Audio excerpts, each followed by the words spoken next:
Hey, Irene, is now a good time? I just wanted to say that I'm really sorry that I had to take off early so suddenly. Was the rest of the meeting okay? Did everything go well? Oh, hey there, Sally. Yeah, I think the rest of the meeting went fine. If you're really curious, though, the notes are up on the shared drive. You might want to give this a quick look over earlier when you get to the office tomorrow. You really are the best, you know that. I really am so grateful for you taking that over for me. I mean, you basically did my work for me. Well, I get that life can be hectic and that sometimes you need to call on others for help. But anyways, I heard that you weren't feeling well. Is everything okay? Right, well, that was the excuse that I gave. I did tell people that I wasn't feeling good so I could leave. So then you're saying that you're not really sick at all? I'm sorry, why did you leave work then? Well, that's because I wanted to leave work early, of course. Wait, what? So you just lied to get out of work today? Are you kidding me? I know, it's bad, but I just had something important that I had to get done today. I didn't have any choice. I had to go. But I knew that having to explain all that to our boss was going to take forever, so I just pretended that I wasn't feeling all that great. I see. Well, did you take care of the business that you had to leave to attend to? Yes, I did. I actually just finished right now, so I'm all done. Well, that's good at least. Okay then, I guess I'll just see you at work tomorrow then. Oh, wait, that's not all I had to say to you. I actually have something that I just have to tell you. You have something you have to tell me? Well, what is it? I have to tell you about what it was that I had to leave work to take care of. The truth is that I went to the city courthouse. Well, that makes sense, I guess. The best time to go get stuff done there is probably during the weekend while everyone's at work. That's right. And the thing is that the reason I had to go was because I had to sign papers to officiate my wedding. I wanted to get it all done so that they could be processed by tonight. I just couldn't wait any longer, and I really wanted to do this right now. Hold on a second. You were at the courthouse to sign wedding papers? Is that right? Exactly. The reason why I had to leave work early was so that I could get married. Oh my gosh, I had no idea that you were even engaged. This is amazing news. Congratulations. Is that what you wanted to tell me, that you had gotten married? Yeah, that's what I wanted to tell you. After all, I know that I've come to you with a lot of problems and things that I want to discuss, so I just wanted you to know this. I see. So I take it that you must have married that man that you're always talking to me about then, right? Yeah, he finally decided to propose to me, and I just couldn't wait. So I wanted to go to the courthouse and do our civil ceremony right away. Not only that, but it's also my man's birthday, so it was the perfect day to do this. Hold on a second. So you got married today, which is also your husband's birthday? Are you surprised? I knew that you would be. After all, your husband's birthday is today as well, right? Wow, you sure do have a head for some dates. I didn't even know that you knew anything about my husband. Well, it's not hard to know all that when my husband and your husband are the same person. Wait, what? I don't get it. What do you mean by that? You still haven't figured it out yet, have you? I'm telling you that the man I was always going to ask you advice about, the man who I am now married to, is none other than your husband. Wait, I'm still not following here. Seriously, what are you talking about? Let me put this simply for you. Your husband and I were having an affair behind your back. It's pretty funny when you think about it.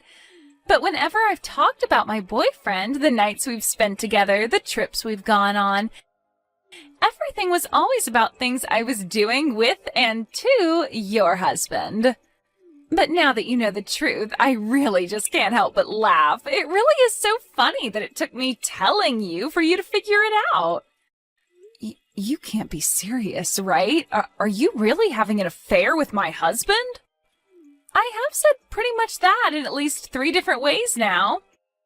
But you know, affair makes it sound so dirty. The truth is that Jerry and I love each other, and now I'm his wife. Wait a second. So you're telling me that you went to the court to get married today, and the man who signed those papers as your husband was my husband, Jerry? That's exactly what I'm saying. Are you finally starting to put it all together now? But that can't be. I mean, Jerry and I aren't even divorced, unless you're also telling me... That's right. You've already been divorced, and you didn't even know. He did it 3 days ago. You mean that Jerry divorced me 3 days ago? But I don't remember ever signing or agreeing to anything at all. I don't get it. Oh, you don't need to worry about that. You see, your husband asked me to look at examples of your handwriting, and so I just forged your signature. And then Jerry and I went to the courthouse together to submit those papers. But that's illegal. Sally, you're admitting to a crime right now. You realize that, right? A crime? What are you talking about? I don't get how anything that helps two star-crossed lovers like us marry each other could ever be a crime. We were only doing what we had to do before we could get married, you see. I don't know what to say right now. Well, I certainly hope that you're not going to try and put up a fight about this. It's too late anyways. What's done is done. But, I mean, to think that Jerry would actually cheat on me with you? Well, he didn't cheat on you. He was only sleeping with his future wife before I became his wife. So I think you need to realize that he is all mine and no one wants you. You two are divorced now and you're nothing to him. So I want you to pack up your things so that you can leave your house and make room for me. I'm sorry, you're telling me to move out of my own house? Well, no duh. I know that you and Jerry live together in that huge place, right? That house has got to be at least $1 million. I told Jerry that I want to live there with him. I've already started packing my bags. The only thing that's left is for you to move out. And once I move in, I'm finally going to quit my job and become a housewife. Is that really your plan? You're going to quit just like that? Have you even told anyone from the office that's what you're doing? I was actually going to tell the people who needed to know after I finished talking with you. But I just needed to make sure that you knew this had all already happened and that there would be no point in fighting it. So after work, why don't you just go home, pack up your things, and get out of my husband's life? Anyways, Jerry and I have a little dinner date to celebrate our getting married. I've got to go now. Wait, what? You can't just say all of that and then just run off without any further explanation. That's crazy. Jerry, what in the world is going on right now, huh? Did you seriously divorce me and get married to another woman? You realize that we were still in the middle of working a lot of things out, weren't we? Well, I figured that this was just the easier way to do things. Besides, I didn't think you'd go along with the divorce if I brought it up. That's because I only found out that you were cheating on me a week ago. We were still in the middle of talking about what we were going to do. But I guess you already know what you wanted to do since you went and got us divorced. What in the world were you thinking doing that, huh? Well, I thought that it was the only way I'd be able to marry Sally. Don't you get it? I mean, did you really think that I would choose staying with you when I have a young, pretty thing like Sally waiting for me instead? Why would I do that to myself? I tried explaining that I wanted to end things, but you just weren't having it. You really have some nerve, do you know that? Well, you can only blame yourself. I told you about how I wanted to marry a woman who was a housewife. You were the one who said that you wanted to keep working and you didn't want to be cooped up in the house. And just how do you think we're supposed to pay off our mortgage with a single income? Don't you realize that we can't afford me to quit my job and stay at home? I mean, you certainly don't make enough to keep up with all the payments on different things that we have to make. Why would you just go and do this? Oh, don't worry about the mortgage. I already paid it all off. That was around the time when I asked you if you wanted to quit your job and become a housewife instead. You really think that that was the only reason we had to worry about money? I know how much of a big spender you are. There's just no way we could ever afford me to quit my job. See, there you go again. Not listening to me. I'm telling you that you can quit your job and let me take care of you. And you're just shooting me down right away without even thinking about it. So like I said, you really have no one to blame but yourself for this one. How can I feel that you really love me if this is the way that you're acting? What does any of this have to do with how I love you? Well, if you really love me, then you just do whatever I said when I said it, right? You can't be serious about that, right? Please tell me that that's supposed to be some kind of bad joke. Yeah, you're just proving my point, you know? Anyways, it doesn't matter now, because we're divorced. And I have a new wife as of today, so I'm afraid that you can't stay at the house any longer. I want you to pack up your bags and leave, Irene. Are you kidding me? You know that you can't just kick me out, right? Well, I told you last week that I wanted to get a divorce. I told you I wanted to marry someone else. I know exactly what you were doing. I know that you wanted to divorce me just so that you could marry this other woman. But we still had so much to talk about. We weren't through discussing alimony, lawsuits for the affair, how to split our assets, all of that stuff. You already know who it is that I'm married to now, right? That wasn't even on the list of things that I wanted to talk with you about. Well, the point is that I put up the money for this house and I want to live with the person I love. I just don't need you anymore. So you're telling me that you really love Sally? So much so that you're willing to just kick me to the curb like this? That's how badly you want to be living together with Sally? Yeah, does the factor of divorce not tell you all that you need to know? Don't talk to me like we're married anymore. Well, fine then. I guess since you both want this so bad, there's really no point in arguing anymore. It's more than just a want for this. It's a need. Our hearts are tied to one another, and that's why we can't live without each other. We're soulmates. Don't you get that? We're always going to end up together because that's what the universe wants for us. We're only following the universe's plans for us by getting rid of anything in our lives that might keep us apart. And that includes you. Now that I've met Sally, I know that there's nothing else I need. And with that, I say goodbye. Wait, what? You're just going to quit talking to me just like that? We still have things that we need to discuss, Jerry. Hey, answer me right now. I'm serious.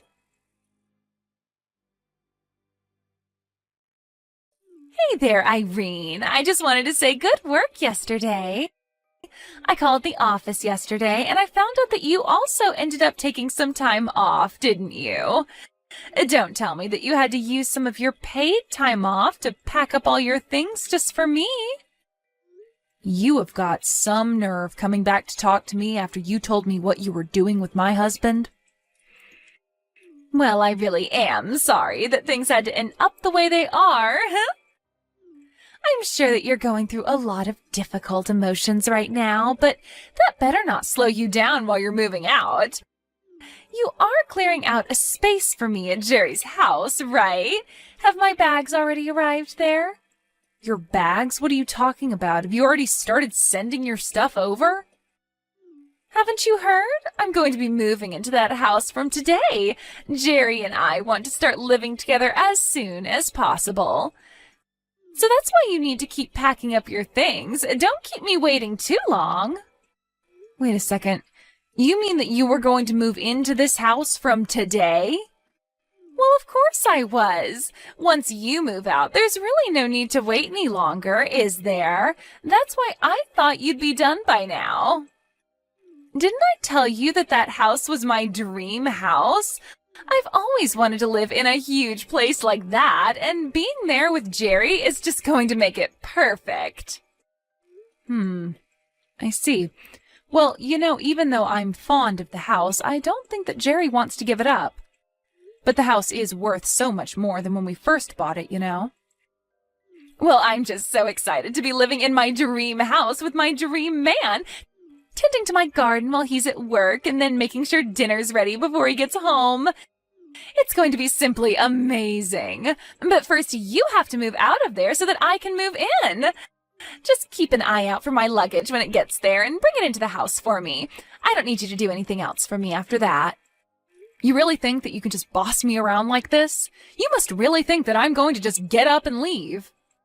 I don't really know what you think because I already know what's going to happen.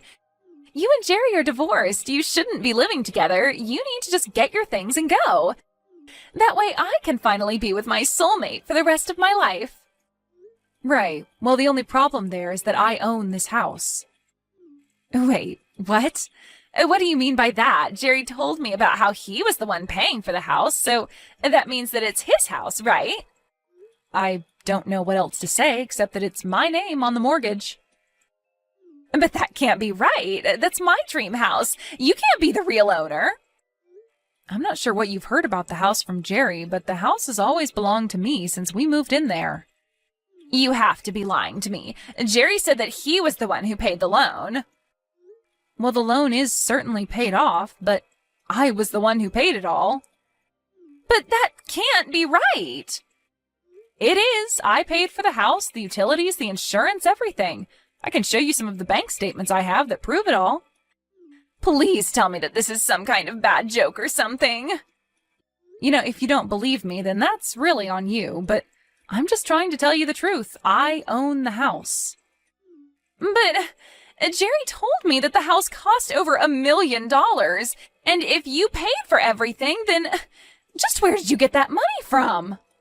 Oh, come on, you don't really think that I could afford to have all that money lent to me with our salaries? I don't understand. How did you get all of that money in the first place then? How did you afford to get a loan large enough to cover all that? My dad took out the loan for me, if you must know. Wait a second. You mean you asked your dad for help? That's right. My dad owns his own business, so he has quite a bit of capital and has access to those kinds of loans. So I asked my dad if he could co-sign my loan, and in the end, he ended up accepting liability for about 4/5, while I took on 1/5 of the total amount. But then because my dad paid off the loan, I was basically just repaying my dad with no interest. So when I finished paying for the house, I really just finished paying my dad back. But then, doesn't that mean that the house would actually belong to your dad in that case? Well, my dad actually passed away last year, but before he did, he changed the name on the deed to me, and I inherited the land. But then, how did Jerry end up thinking that the house was his? You two started seeing each other about a year ago now, right? I think that Jerry was so obsessed with his little love affair that he didn't even bother to check about the process. He was always too busy lying about being busy with work to check that his name had been put on the deed as well. When my dad died, he told me to handle everything by myself, and so I did. So then, he didn't even make sure that his name was on the deed? That's right. So not only did I end up paying for the house, but I also have legally and properly inherited it. But then, if you're the real owner of the house, then that means that I won't be living there. No, it means neither you nor Jerry is going to be living here, since Jerry has no right to stay here now that we're divorced. So I suppose you two will just have to find somewhere else to live. But you can't do this to me. I already sent my bags over there. Right, well, when the delivery person comes, I'll just refuse to sign for the packages. Don't worry. But if you don't pick up all my things, then what's going to happen to them? Won't they get sent back to me or something? I don't know. Why don't you go call Jerry and ask him to figure it out for you? I have to go and call my lawyer to tell them that I'll be pressing charges for the affair you two were having. Although I guess since I imagine you've already canceled your lease and are all packed up, you probably don't have a place to live anymore. So I guess I should have my lawyer send his letter to your parents? You want to send the letter saying that you're suing me to my parents? Why on earth would you do that? Well, don't you think they should know about the crimes you committed? And I'm not just talking about the cheating. You also impersonated me by forging my signature. Oh, come on. You're not really upset about that, are you? I told Jerry that I would divorce him when we worked out all the details of how it would happen. Instead, you and him snuck around and ended our marriage out of convenience for yourselves. And if you think that I'm going to take that kind of identity theft lightly, then you're dead wrong. Anyways, I'll go ahead and tell my lawyer to forward those letters to your parents' house. After that, the delivery person with Sally's bag showed up. I followed through on what I said and refused to sign for them. I heard that Sally and Jerry had to spend 2 hours trying to collect their bags from the mailroom. I heard that Sally did end up moving back in with her parents, but when they found out what she had done and the trouble she was in, they kicked her out before a week had even passed. Now, Sally and Jerry lived together in a cramped apartment. They couldn't afford anything more since their jobs found out about what happened. They were both severely demoted. The day Jerry moved out of my house, I took some of my dad's favorite snacks and went to go visit his grave, where I told him all about what happened to me.